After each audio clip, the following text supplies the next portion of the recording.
नमस्कार दोस्तों, स्वागत है आप सभी का एजुकेशन 790 चैनल पर। मैं अमन यादव। दोस्तों, आज की इस वीडियो में हम पढ़ेंगे महेश पर्णवाल में अध्याय 24 को, जो कि है आपका फ्रांस की क्रांति के बारे में। दोस्तों, विश्व के इतिहास में एक बहुत ही महत्वपूर्ण समय था जिस समय फ्रांसीसी क्रांति हुई थी। वह समय था 1784 और फ्रांस की क्रांति ने विश्व के इतिहास को पूरा बदल कर रख दिया था। यहीं से काफ़ी सारे नए नए विचारों का प्रस्फुटन हुआ था। उन्हीं के बारे में हम लोग इस चैप्टर में पढ़ेंगे। चलिए दोस्तों, शुरू करते हैं आज की वीडियो को। और अगर आपको हमारी वीडियोस अच्छी लग रही हो तो हमारे वीडियोस को लाइक कर दीजिए और हमारे चैनल को जल्दी से जल्दी सब्सक्राइब कर लीजिए। चलिए दोस्तों, शुरू करते हैं इसके पहले पॉइंट से हम लोग पढ़ना। देखिए, पहला पॉइंट है कि जिस समय अमेरिकी स्वतंत्रता का युद्ध लड़ा जा रहा था, उसी समय फ्रांस की क्रांति के बीज बोए जा रहे थे। फ्रांस की स्थिति अमेरिका से बिल्कुल भिन्न थी, किंतु वहाँ भी अमेरिकी क्रांति का व्यापक प्रभाव पड़ रहा था। अमेरिका की क्रांति की अपेक्षा फ्रांस की क्रांति ने संसार को अधिक प्रभावित किया और इसके कारण संसार के अनेक देशों में उथल पुथल हुई, जिसके प्रति कोई भी तटस्थ नहीं रह सका। अब जानेंगे कि फ्रांस की सामाजिक स्थिति के बारे में।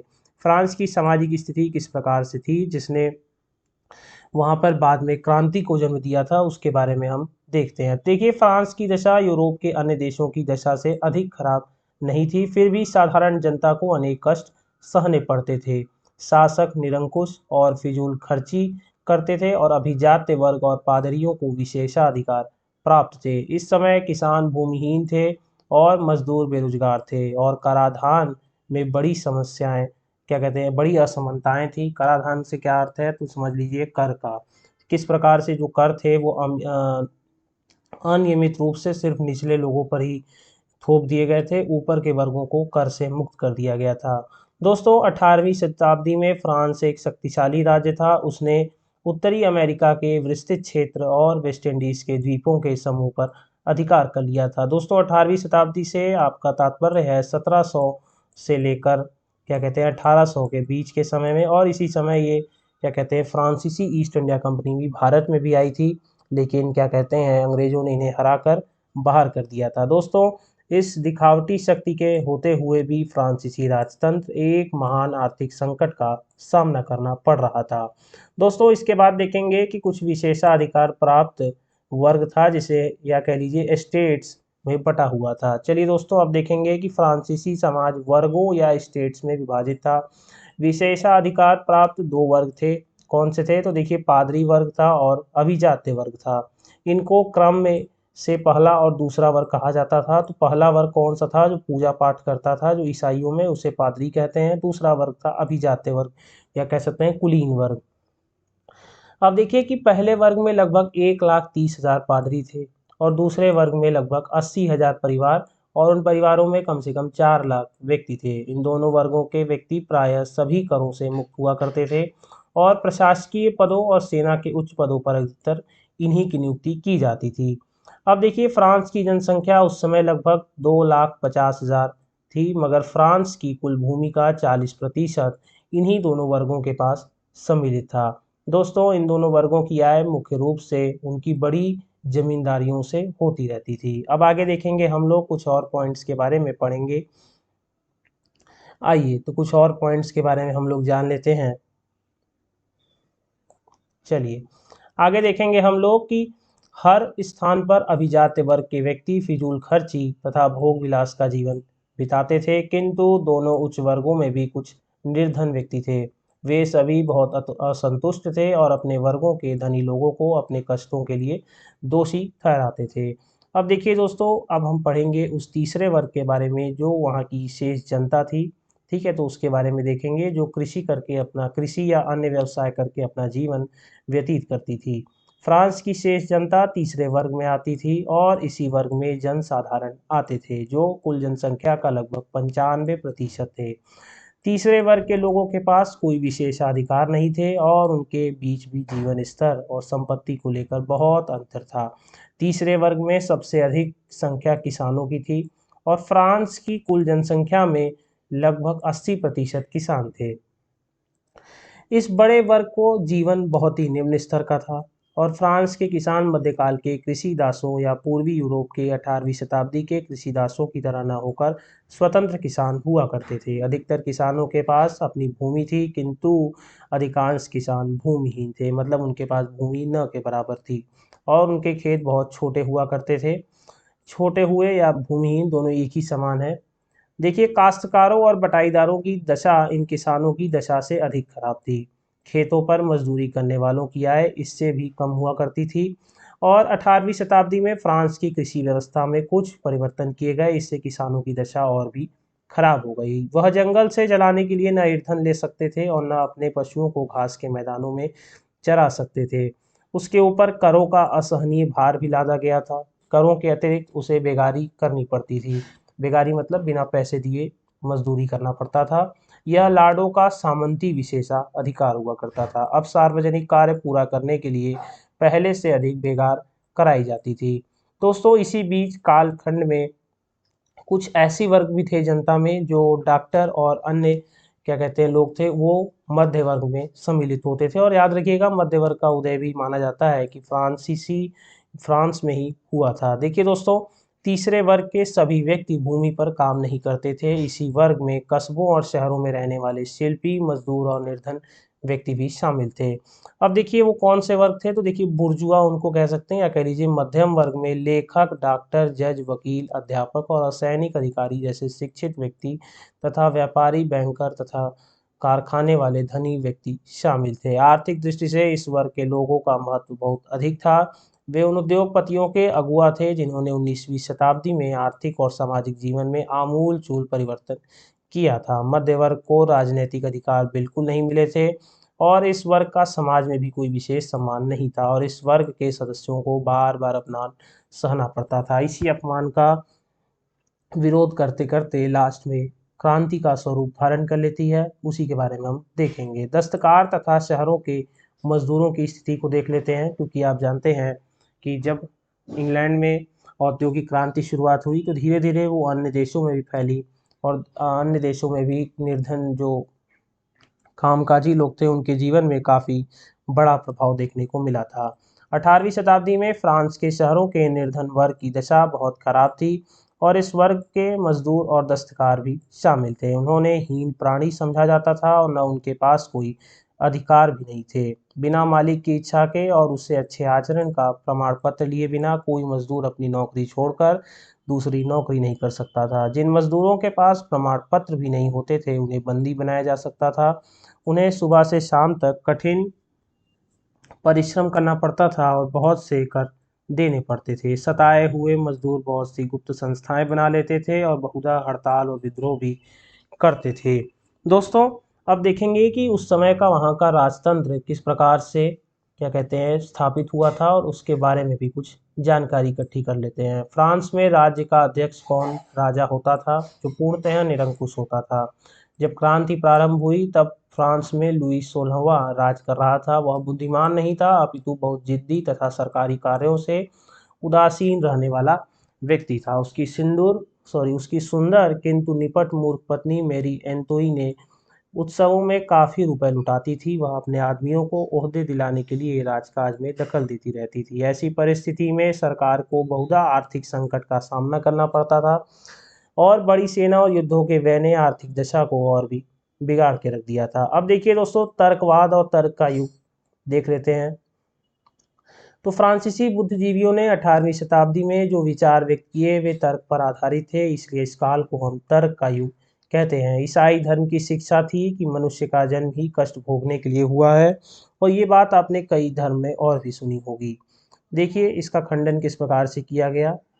तो फ्रांस के क्रांतिकारी दार्शनिकों ने इस बड़े जोरदार शब्दों में कहा कि मनुष्य का जन्म इस संसार में सुखी रहने के लिए हुआ है। वे ईश्वर के अस्तित्व को या तो मानते ही न थे या उसकी उपेक्षा करते थे, या ईश्वर के स्थान पर वे प्रकृति को मानते थे और कहते थे कि मनुष्य की प्राकृतिक नियमों को समझने का प्रयत्न करना चाहिए और तर्क में आस्था रखनी चाहिए। उनके अनुसार समाज को सुधारने और पूर्णता प्रदान करने के लिए केवल तर्क बुद्धि ही पर्याप्त है। अब देखिए दोस्तों, धीरे धीरे जब तर्कवाद का उदय होता है, लोग अपने उत्तरों को तर्क से पेश करते हैं, तो इस पर पादरियों को किस प्रकार से हानि होती है। तो देखिए, फ्रांसीसी दार्शनिकों के विचारों का प्रभाव सबसे पहले पादरियों पर पड़ा।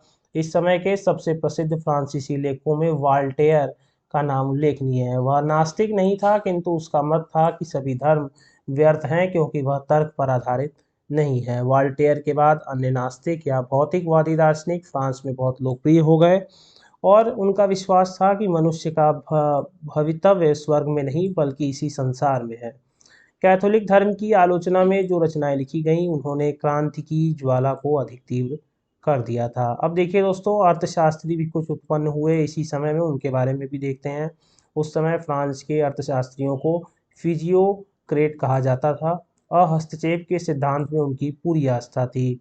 इस सिद्धांत के अनुसार प्रत्येक व्यक्ति को अपनी संपत्ति का प्रबंध करने या बेचने की पूरी आज़ादी थी।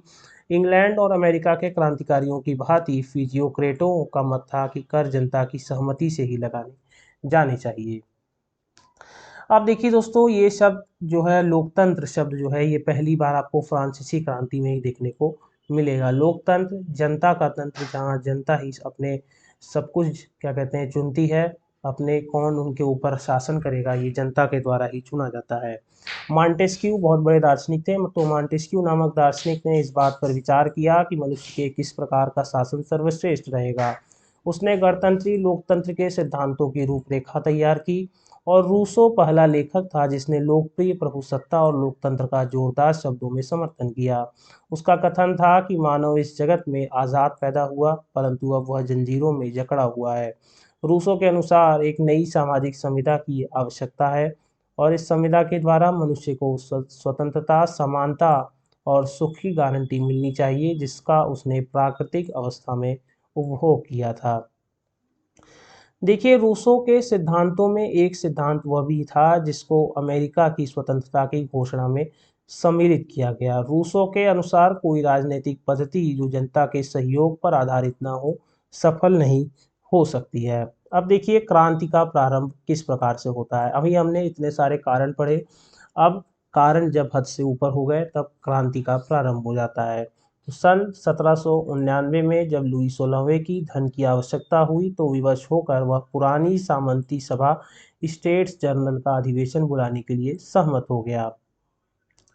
1614 में इस सभा का कोई अधिवेशन नहीं हुआ था। अब लुई नए ऋण लेने और कर लगाने के लिए इस सभा की सहमति चाहता था। इस सभा में 3 वर्गों का प्रतिनिधित्व होता था, किंतु 3 वर्ग अपने अलग अलग अधिवेशन करते थे। 17 जून 1799 को तीसरे वर्ग के सदस्यों ने इस आधार पर कि वे जनसंख्या के 96% का प्रतिनिधित्व करते हैं, अपने को राष्ट्रीय सभा या कह लीजिए नेशनल असेंबली घोषित कर लेते हैं। 20 जून को जब वे अधिवेशन करने के लिए इकट्ठा हुए, तो उन्होंने देखा कि जिस हाल में उनका अधिवेशन होने वाला था, उस पर शाही अंगरक्षकों का पहरा है। वे अधिवेशन करने के लिए दृढ़ संकल्प करते थे, इसलिए वे पास के शाही टेनिस कोर्ट में एकत्रित हुए, और वहीं उन्होंने फ्रांस का संविधान बनाना प्रारंभ कर दिया। लुई ने उस सभा को भंग करने का प्रयत्न किया। सेना बुला ली गई और इस बात की अफवाह फैल गई कि शीघ्र ही सभा के प्रमुख सदस्यों को बंदी बना लिया जाएगा।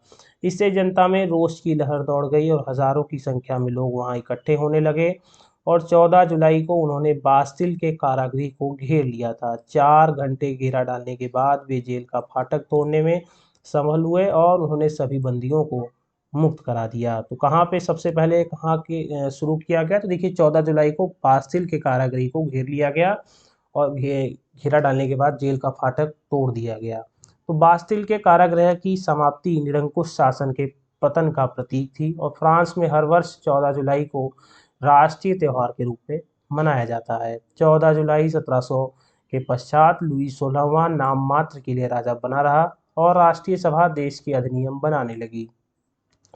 तो याद रखिएगा, राष्ट्रीय सभा किन लोगों का संगठन था, तो ये जो तीसरे वर्ग के लोग थे, उन्हीं लोगों का ये संगठन था। राष्ट्रीय सभा ने मानव और नागरिकों के अधिकारों की घोषणा को स्वीकार किया, और इस घोषणा के द्वारा कानून की दृष्टि में सब व्यक्तियों की समानता, समस्त सार्वजनिक पदों पर सब नागरिकों के नियुक्त होने का अधिकार, बिना कारण दंड देने या बंदी बनाए जाने से मुक्ति, और भाषण व प्रकाशन की स्वतंत्रता, प्रेस की स्वतंत्रता यहाँ पे कहा जा रहा है, के सिद्धांतों को स्पष्ट रूप से स्वीकार कर लिया गया।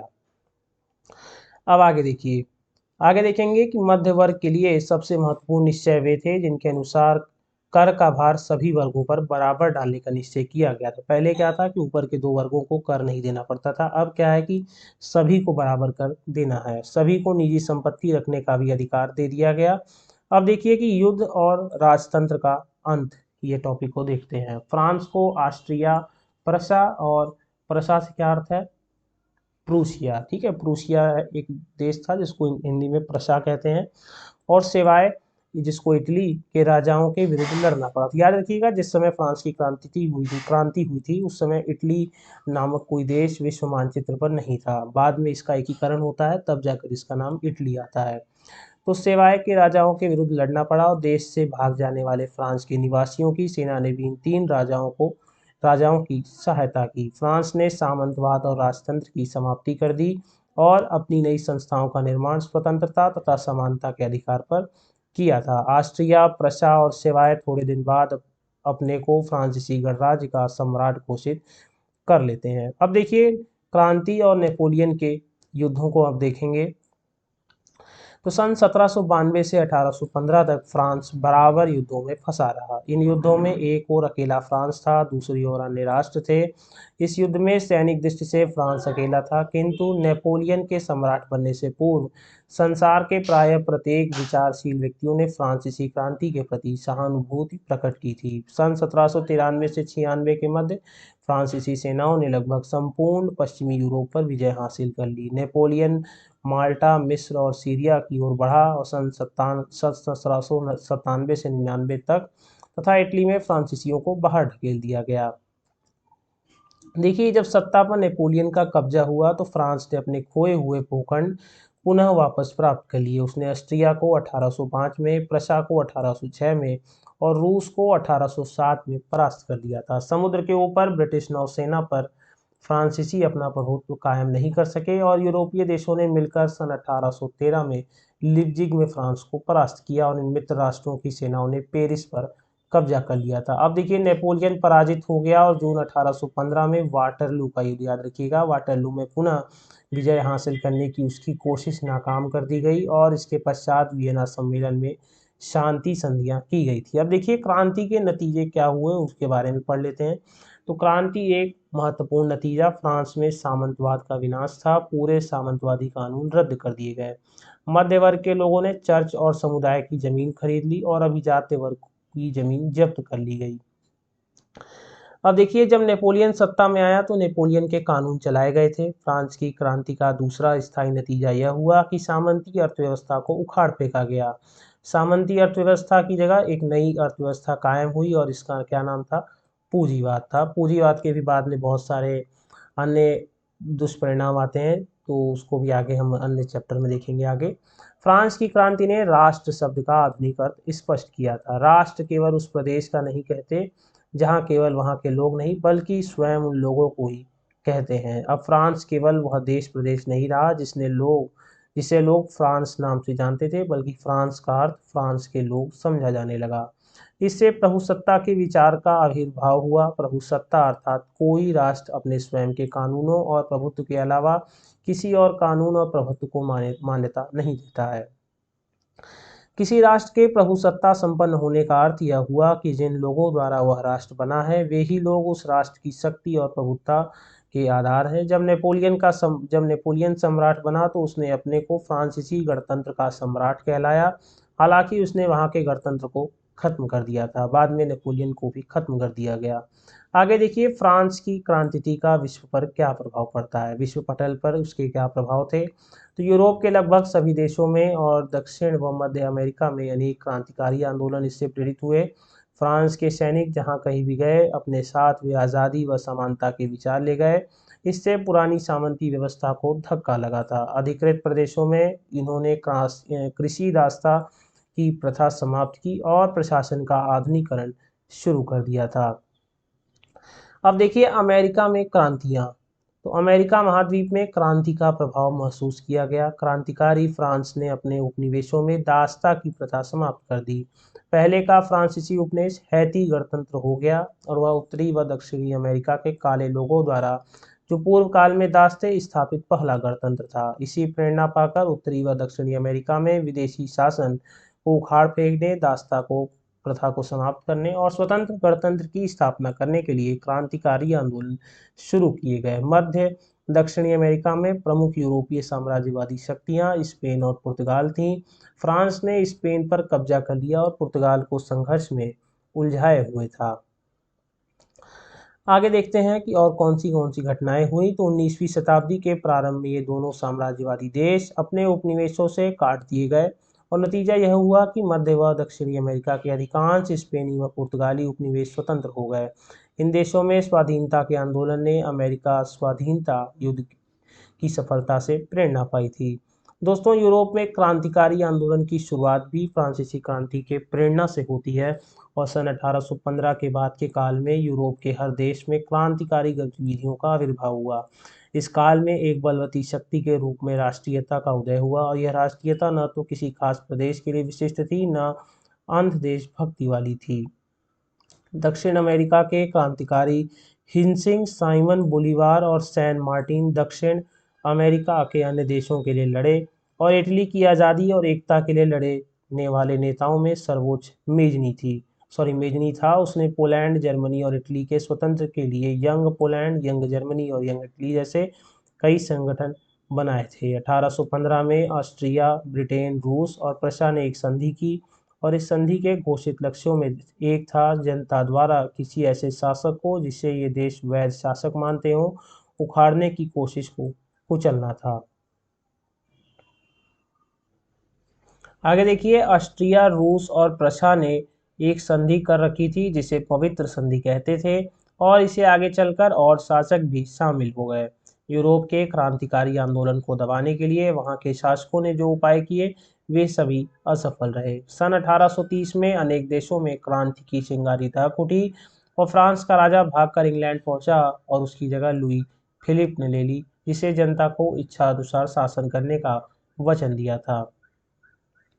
हॉलैंड से आज़ादी लेने के लिए बेल्जियम में विद्रोह हुआ और अधिकांश विद्रोह को दबा दिया गया। फिर भी दो नए राष्ट्रों की आज़ादी को मान्यता मिल गई और सन 1830 में यूनान और सन 1839 में बेल्जियम की आज़ादी को मान्यता मिली। इस सभी क्रांतियों से हमें सीख मिलती है कि अगर जनता एक हो जाए तो कोई शासन ज़्यादा दिन नहीं टिक पाता। सन 1848 की क्रांतियों के बारे में भी देख लेते हैं। 1848 में यूरोप के लगभग सभी देशों में क्रांति के शोले सुलग उठे, जिन्होंने पवित्र संधि वाले देश को झुलसा कर रख दिया और नतीजा हुआ कि नेपोलियन के भतीजे लुई नेपोलियन बोनापार्ट ने स्वयं को 1852 में फ्रांस का सम्राट घोषित कर दिया और वहां की सत्ता हड़प ली थी। अंत में जब इस लुई बोनापार्ट का साम्राज्य ढहा तभी 1871 में फ्रांस गणतंत्र बन सका। फ्रांस की क्रांति के तुरंत बाद जर्मनी के अनेक शहरों में विद्रोह हुए और जर्मनी के कई राज्यों के शासक, जिसमें पवित्र संधि का सदस्य प्रशा भी शामिल था, अनेक सुधार करने का तैयार हो गए। पवित्र संधि के दूसरे सदस्य ऑस्ट्रियाई साम्राज्य की राजधानी वियना और कई नगरों में विद्रोह हुए और वहां के अधिपति चांसलर मेटरनिक को जो वहां का सबसे घृणास्पद व्यक्ति था, भागना पड़ा। सन 1848 में क्रांतियां यूरोप की जमी हुई अत्याचारी शासन प्रणालियों को उखाड़ फेंकने में असफल रही। हालांकि इन क्रांतियों ने इन प्रणालियों को काफी कमजोर कर दिया। 1848 की क्रांतियों का सबसे सशक्त पहलू यह है कि यूरोप में एक नई राजनीति शक्ति का आविर्भाव हुआ था। आगे देखिए, 1848 की क्रांतियों की एक बड़ी ताकत श्रमिक ही थे और उनका उद्देश्य केवल राजतंत्रों को उखाड़ फेंकना ही नहीं बल्कि औद्योगिक क्रांति के साथ जन्मी आर्थिक प्रणाली पूंजीवाद को समूल नष्ट करना भी था। अब देखिए, इंग्लैंड में लोकतंत्र का विकास किस प्रकार से होता है उसके बारे में भी हम देखते हैं। निरंकुश राजतंत्र को उखाड़ फेंकने वाली प्रथम सफल क्रांति इंग्लैंड में 17वीं शताब्दी के दौरान हुई। इंग्लैंड में संसद को सर्वोच्च स्थान मिल गया, फिर भी उस समय संसद लोकतांत्रिक संस्था नहीं थी। 18वीं और 19वीं शताब्दियों के दौरान संसद को लोकतांत्रिक संस्था बनाने की मांग ने जोर पकड़ा और प्रत्येक नागरिक को मतदान का अधिकार दिलाने के लिए आंदोलन चलाए गए। सन 1832 तक संसद के प्रतिनिधि जनसंख्या नहीं बल्कि चुनाव क्षेत्रों के आधार पर चुने जाते थे। सन 1832 के अधिनियम द्वारा पुराने जनसंख्या विहीन क्षेत्रों में या सड़े हुए बरों, उस समय उन क्षेत्रों को इसी नाम से पुकारा जाता था, तो सड़े हुए बरों को चुनाव क्षेत्र के रूप में समाप्त कर दिया गया और उनके स्थान पर नए कस्बों और शहरों को प्रतिनिधि भेजने का अधिकार दे दिया गया। उस समय भी मतदान का अधिकार केवल उन्हीं व्यक्तियों को था जिनके पास कस्बे या गांव में अपना निजी मकान हो या जिन्होंने एक निश्चित मूल्य या उसके ऊपर का मकान किराए पर ले रखा हो। मतलब धनवान व्यक्ति को ही मतदान का अधिकार दिया गया था और इससे समाज में काफ़ी असमानता जन्म ले ली थी। इस प्रकार केवल 10% जनता को ही मतदान का अधिकार था और राष्ट्रीय एकीकरण और आज़ादी के लिए किए जाने वाले संघर्ष 19वीं शताब्दी के यूरोप के इतिहास की एक प्रमुख विशेषता थी। अब देखिए इसी में हम लोग जर्मनी के एकीकरण के बारे में भी पढ़ेंगे कि किस प्रकार जर्मनी का एकीकरण हुआ था। याद रखिएगा कि जिस समय हम लोग पढ़ रहे हैं इस समय इटली और जर्मनी नाम के कोई शहर नहीं है और इन शहरों का नाम तो हमें बाद में देखने को मिलता है जब इनका एकीकरण हुआ, जो हम पढ़ेंगे। 18वीं शताब्दी में जर्मनी अनेक राज्यों में बटा हुआ था और जिनमें से कुछ तो इतने छोटे थे कि शहरों से बड़े न थे। नेपोलियन की लड़ाइयों के ज़माने में इनमें से बहुत से समाप्त हो गए और युद्ध के बाद भी जर्मनी में 38 स्वतंत्र राज्य बचे रह गए थे। इनमें से प्रशा, वर्तेम्बर्ग, बावेरिया, बेर्जे और सैक्सोनी काफ़ी बड़े थे और आकार और सैनिक शक्ति की दृष्टि से प्रशा सबसे शक्तिशाली था। प्रशा की सामाजिक व्यवस्था में सबसे प्रभावकारी वर्ग बड़े जमींदारों का था जिन्हें जूंकर कहते थे। क्या कहते थे? जूंकर कहा जाता था। प्रशा भी पवित्र संधि के सदस्यों में से था। आगे देखिए, पवित्र संधि के सदस्यों में से था। अनेक अनेक राज्यों में बटे होने के कारण जर्मनी के आर्थिक विकास को बड़ा नुकसान उठाना पड़ा था। इन राज्यों की सामाजिक व राजनीतिक प्रणालियां भी बड़ी पिछड़ी हुई थी और इन राज्यों के लोगों ने जर्मनी के राष्ट्रीय एकीकरण, लोकतंत्री सरकार की स्थापना और सामाजिक व आर्थिक सुधारों की मांग करना शुरू कर दिया था। 1815 में जर्मनी के राज्यों को ऑस्ट्रिया के साथ जर्मनी संघ में संगठित कर दिया गया और 1848 में जर्मनी के प्रत्येक राज्य में विद्रोह हुए और शासकों को लोकतांत्रिक संविधान बनाने पर मजबूर किया गया। जर्मनी को एक करने की दृष्टि से और संयुक्त जर्मनी के लिए संविधान बनाने के उद्देश्य से फ्रैंकफर्ट में एक विधानसभा बैठी थी। फ्रैंकफर्ट वहाँ का एक जगह का नाम है और जहाँ पे विधानसभा का गठन किया गया और जिससे कि संयुक्त जर्मनी के लिए संविधान बनाने के प्रस्ताव को रखा गया। फ्रैंकफर्ट की सभा ने जर्मनी के एकीकरण का प्रस्ताव रखा और इसके अंतर्गत एक संवैधानिक राजतंत्र का निर्माण होना था जो प्रशा के राजा के अधीन काम करता और यह राजा जर्मनी का सम्राट कहलाता था। प्रशा के राजा ने प्रस्ताव को स्वीकार नहीं किया और उसने जनता के निर्वाचित प्रतिनिधियों के हाथों से राजमुकुट ग्रहण करने से इनकार कर दिया था। इसके साथ ही जमन चक्र शुरू हो गया और लोगों को क्रांति के प्रारंभ में ही जो अधिकार मिल चुके थे वे भी छिन गए थे। हजारों जर्मन क्रांतिकारियों को देश छोड़कर भागना और प्रदेश में अज्ञातवास करना पड़ा था। आगे देखिए कि अब जर्मनी का एकीकरण एक लोकतंत्रीय देश के रूप में क्रांतिकारियों के प्रयत्न से नहीं होना था बल्कि एक सैन्य शक्ति प्रधान साम्राज्य के रूप में शासकों द्वारा होना था। तो इस नीति का नेता हम जानते हैं बिस्मार्क था, जो प्रशा के एक अभिजात्य घराने का था और वह संयुक्त जर्मन राज्य में जमींदार अभिजातों और फौज की प्रधानता चाहता था। वह जर्मनी का एकीकरण भी प्रशा के राजघराने के अधीन ही चाहता था और उसने एकीकरण की अपनी नीति को रक्त और लोहे की नीति अपनाई थी। रक्त और लोहे की नीति का अर्थ था युद्ध। आगे चलिए, अपने उद्देश्य की पूर्ति के लिए उसने ऑस्ट्रिया को जर्मनी संघ से निकाल बाहर किया और उसने 1866 में जर्मनी के 22 राज्यों को संयुक्त करके उत्तरी जर्मन संघ बना दिया था। जर्मनी का एकीकरण प्रशा और फ्रांस के बीच हुए एक युद्ध के बाद पूरा हुआ और 1870 में लुई बोनापार्ट ने, जिसकी शक्ति क्षीण होने लगी थी, प्रशा पर आक्रमण कर दिया। यह लड़ाई बोनापार्ट को ले डूबी और फ्रांस की सेना पराजित हो गई और सम्राट बंदी बना लिया गया। पराजय के बाद फ्रांस एक गणतंत्र हो गया और जर्मनी का एकीकरण भी पूरा हो गया था। एकीकरण के बाद जर्मनी यूरोप की एक बहुत मजबूत शक्ति के रूप में उठा था। अब देखिए आगे देखते हैं, इटली का भी एकीकरण प्रारंभ हो जाता है। जर्मनी की ही भांति इटली भी अनेक छोटे राज्यों में बटा हुआ था। 19वीं शताब्दी के इटली के प्रमुख राज्य सार्डिनिया, लोम्बार्डी, वेनेशिया और सिसिली के दो राज्य अर्थात सिसिली और नेपल्स पोप के अधीन राज्य टस्कनी, परमा और मांडेना थे। तो ये कुछ प्रमुख राज्य दिए गए थे जो अलग अलग बटे थे, और इनमें सबसे शक्तिशाली सार्डिनिया का राज्य था। इटली की स्वाधीनता और एकीकरण का संघर्ष इटली के दो प्रसिद्ध क्रांतिकारियों ने शुरू किया। नाम क्या है? तो मेजनी और गैरिबाल्डी था। इनके द्वारा चलाए गए आंदोलन को यंग इटली आंदोलन कहते हैं, और इसका उद्देश्य इटली की स्वाधीनता दिलाना, उसका एकीकरण करना और वहां गणतंत्र की स्थापना करना था। यूरोप के अन्य भागों की तरह 1848 में इटली में भी क्रांतिकारी विद्रोह शुरू हो गए थे। आगे देखेंगे कि 1848 की क्रांति के बाद सार्डिनिया के राजा ने अपने राज्य के राजनीतिक तंत्र में अनेक सुधार कर दिए थे।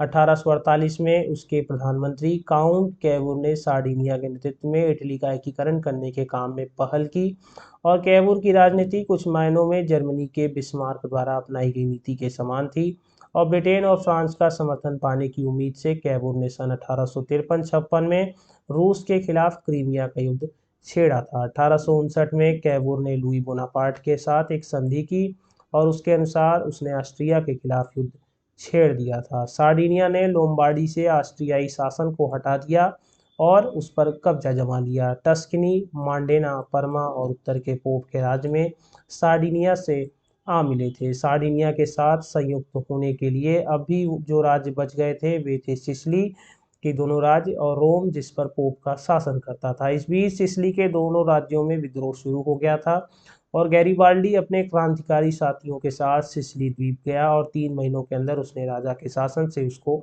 मुक्त कर दिया था। आगे देखेंगे कि नवंबर 1860 तक पूर्ण सिसिली के दोनों राज्य मुक्त हो चुके थे, और इटली के क्रांतिकारी संभवतः इतने मजबूत नहीं थे कि इटली एक संयुक्त गणतंत्र की स्थापना के लिए सिसिली की क्रांति को आगे बढ़ाते। उन्होंने पूर्ववर्ती राज्य को सार्डिनिया के राजा विक्टर इमैनुअल द्वितीय को सौंप दिया, जिसने 1861 में इटली के राजा की उपाधि से अपने को विभूषित किया था। रोम अब भी इटली के राज्य से बाहर था। जब 1870 में फ्रांस और प्रशा के बीच लड़ाई छिड़ी, बोनापार्ट को अपनी सेनाओं को लेकर रोम से हटना पड़ा था। 1870 में रोम के नगर पर इटली के सैनिकों ने कब्जा कर लिया, और जुलाई 1871 में रोम इटली के संयुक्त राज्य की राजधानी भी बना। मेजनी और गैरिबाल्डी जैसे लोकतांत्रिक और क्रांतिकारी नेताओं द्वारा इटली की स्वाधीनता और एकीकरण के लिए किए गए संघर्ष के महत्वपूर्ण योगदान के बाद जर्मनी की भांति इटली भी एक राजतंत्र बन गया था। तो दोस्तों, ये चैप्टर यहीं पे समाप्त होता है। आज हमने काफ़ी चीज़ें पढ़ी, जर्मनी का एकीकरण, इटली का एकीकरण और फ्रांसीसी क्रांति और उनसे जो यूरोप में प्रभाव हुए उनके बारे में हमने देखा। अगर आपको ये वीडियो अच्छी लगी हो तो इसको लाइक करिए, हमारे चैनल को सब्सक्राइब कर लीजिए, जिससे नए वीडियोज आपको मिलते रहें, और बने रहिए चैनल के साथ। तब तक के लिए जय हिंद, जय भारत।